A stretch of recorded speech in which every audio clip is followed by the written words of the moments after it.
सबसे पहले बात करेंगे सियासी कथा की, जहां कथावाचक पंडित प्रदीप मिश्रा का एक बड़ा बयान सामने आया है। उन्होंने अपने बयान में कहा कि हर घर से एक बेटा संघ बजरंग दल में होना चाहिए।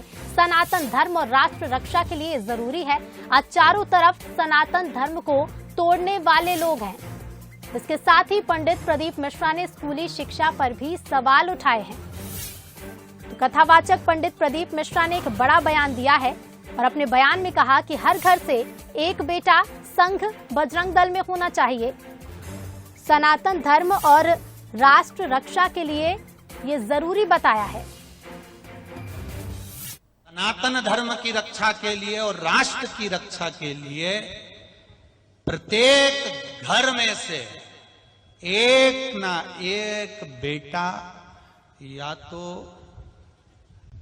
संघ में होना चाहिए या बजरंग दल में होना चाहिए। सनातन धर्म की रक्षा के लिए और राष्ट्र। तो कथावाचक पंडित प्रदीप मिश्रा ने ये बड़ा बयान दिया है। अपने इस बयान को लेकर एक बार फिर से वे सुर्खियों में आ गए हैं। कहा है कि हर घर से एक बेटा संघ या बजरंग दल में होना चाहिए। ये सनातन धर्म और राष्ट्र रक्षा के लिए जरूरी है। इसके साथ ही पंडित मिश्रा ने स्कूली शिक्षा पर सवाल भी उठाए हैं और उनके बयान पर अब प्रतिक्रियाएं आने भी शुरू हो गई हैं।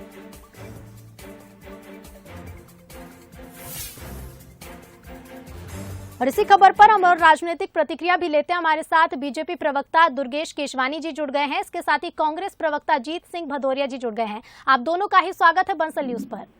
जी नमस्कार। सबसे पहले अजीत जी, मैं आपके पास आना चाहूंगी।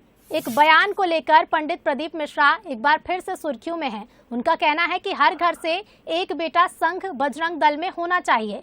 क्या कुछ कहना चाहते हैं वो इस बयान के जरिए, कथा के जरिए? क्या देना चाहते हैं संदेश, ये तो वही जानते हैं, लेकिन कांग्रेस का इस पर क्या कहना है? देखिए, ये बहुत दुखद वो है कि जो भी कथाचार्य हैं, भगवताचार्य हैं, वो अपना मूल काम छोड़ के किसी भी राजनीतिक दल का या किसी भी दूसरे संगठनों का प्रचार प्रसार करते रहते हैं, सिर्फ और सिर्फ सत्ता लोलुपता और चाटुकारिता की वजह से। ये वही प्रदीप मिश्रा जी हैं जिनका सीहोर में कार्यक्रम रुकवा दिया था भारतीय जनता पार्टी के लोगों ने। तब आदरणीय कमलनाथ जी ने और पूरी कांग्रेस पार्टी ने इनके कार्यक्रम में व्यवधान डालने के लिए सरकार की कड़ी आलोचना की थी और सरकार से कड़ा अपना विरोध दर्ज कराया था। तब पुनः पंडित प्रदीप मिश्रा जी का कार्यक्रम प्रारंभ हुआ था। परंतु ये दुखद है कि सत्तारूढ़ दलों के चाटुकारिता के कारण ऐसे लोग अनेकों बयान देते हैं जो कि मुझे नहीं लगता कि जिस तरीके से समाज में उनका मान सम्मान है, तो उस तरीके से उन्हें किसी भी एक के प्रति बायस होना चाहिए। किसी भी राजनीतिक दल के प्रति या किसी भी व्यक्ति विशेष के प्रति उनको बायस होना चाहिए। जी बिल्कुल, बीजेपी से भी जान लेते हैं। डॉक्टर दुर्गेश जी हमारे साथ बने हुए हैं। दुर्गेश जी, अजीत सिंह जी को आपने सुना होगा, जिस तरह से वो कह रहे हैं कि लोलुपता, सत्ता के लिए इस तरह के बयान देना, किसी एक दल के लिए इस तरह के बयान देना, आपका क्या कुछ कहना है? देखिए, आग लगी आकाश में, जर्जर गिरे अंगार, संत न होते जग में तो जल मरता संसार। संत हमेशा से ही सद्भाव का मार्ग दिखाते आए हैं जी। और कांग्रेस में संतों की परिभाषा तो आपने देखी होगी, वो मिर्ची बाबा, वो कंप्यूटर बाबा, ये ऐसे संत कांग्रेस इनको लेके आगे बढ़ती है। पर और हमारे अभी जो काबिल प्रवक्ता साथी अजीत भदौरिया जी जो बातें कर रहे थे, वो राजनीतिक दल तो संघ तो राष्ट्र निर्माण का काम करता है, वो कहाँ से राजनीतिक दल हो गया?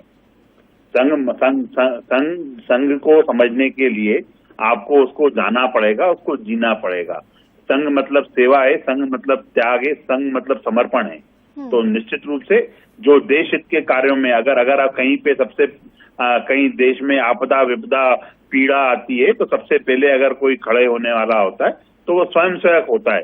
स्वयंसेवक ही उसको जनता के बीच में, उनके दुख में, उनके दर्द में, उनकी तकलीफ में खड़ा रहने वाला एक कार्यकर्ता होता है।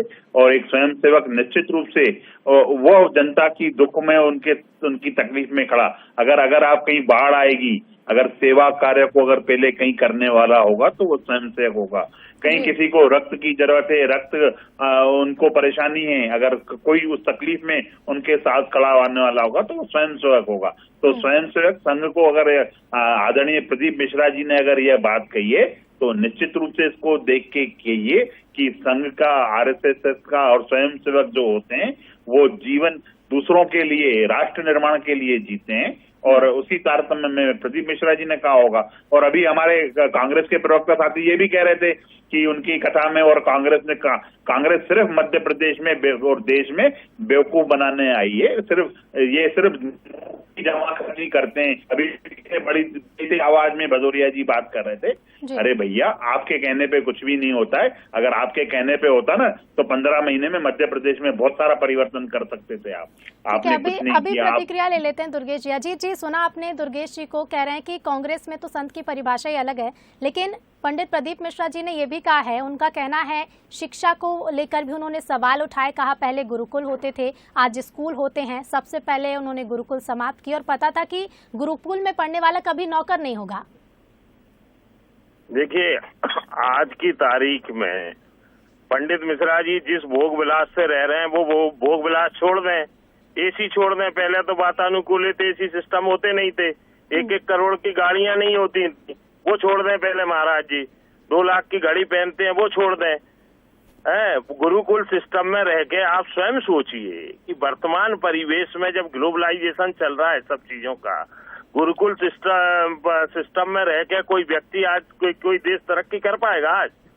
ठीक है, शिष्टाचार आपका गुरुकुल आपका घर है, आपका आचरण आपका घर सिखाता है, परंतु ऐसे लोग अगर ठेकेदारी ले लेंगे तो उससे कहाँ समाज जाएगा? आप मुझे बताइए ना। विश्व के साथ चलना है, विश्व के पटल पे अंकित होना। आप गुरुकुल की परिपर कर रहे हैं, आज कंप्यूटर क्रांति चल रही है, आज अंतरिक्ष में कांग्रेस पार्टी की सरकार ने। किस तारतम्य में ये बयान कहा गया और क्या कुछ संदेश वे देना चाहते हैं, ये तो पंडित प्रदीप मिश्रा स्पष्ट कर पाएंगे, लेकिन बयानबाजी और प्रतिक्रियाएं इस पर मिलनी शुरू हो गई हैं। फिलहाल शुक्रिया आप दोनों ही मेहमानों का हमसे जुड़ने के लिए और तमाम बातचीत के लिए। तो इसके साथ ही स्कूली शिक्षा पर भी सवाल उठाए हैं। अब इस बयान पर कांग्रेस ने सबसे पहले आपत्ति जताई और बयान दिया है।